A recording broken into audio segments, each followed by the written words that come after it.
Hey everybody, Daniel Johnson here, coming to you from northern Arkansas somewhere. I know it's been a while, but today I would like to talk about this paragraph here at the top of the penalty section, and it has to do with when it's appropriate for the umpire to escalate a penalty. So I'll break it down in layman's terms. There are 3 times where it's appropriate to escalate a penalty. The first one is for repetitive fouls. If somebody is fouling over and over and over, it's obvious that that penalty is not discouraging enough for them to stop their action, and you need to escalate it. The second one is whenever that foul was very, very extreme.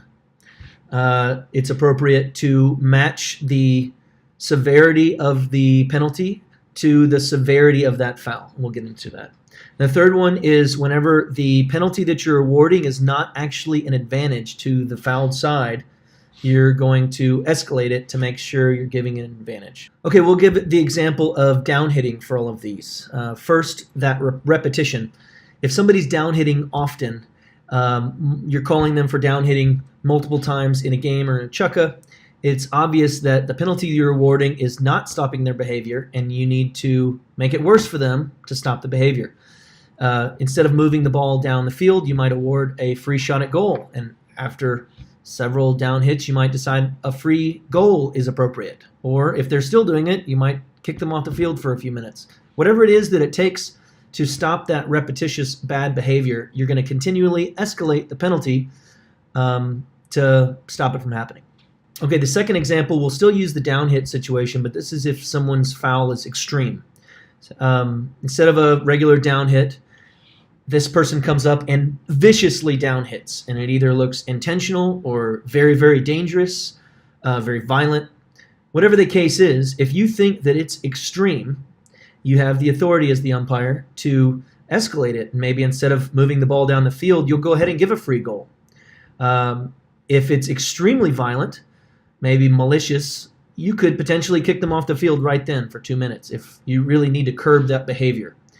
Depending on how extreme it is, will give you the ability to judge how extreme your penalty is that you're going to give. Okay, we'll keep on this down hit example, and the third time that you would escalate it is if it didn't give advantage to the team. So imagine the scenario is that we're both reaching for the ball and a player is down hit. In that situation, you'd give the ball to the player that was fouled. If someone already had the ball and they were down hit, giving them a 10-yard throw from that spot is not an advantage, so moving it up to the next line is the appropriate thing to do. Or say somebody's shooting a goal and is down hit. Moving the ball up, giving them a 10-yard throw is not appropriate. Even giving a free goal in that situation is not appropriate. They were going to get that anyway. In that situation, if you decided they were going to have a goal anyway, you might give that goal plus possession to start the next play. This came up a few weekends ago at last tournament where there was a hit to the head in the area either while the number 1 was shooting a goal or in an area where it was very likely in this A-grade game that the number 1 would have made a goal.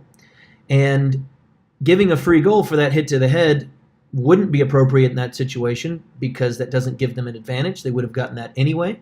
If you decide they were going to get it anyway, you might give them possession or give them maybe 2 free goals. It's up to the umpire to increase the severity of the penalty to what, in their opinion, is going to stop the bad behavior and going to make sure the fouled side has been given an advantage. Hope that made sense. I'll see you guys in a few weeks. Chief Ump out.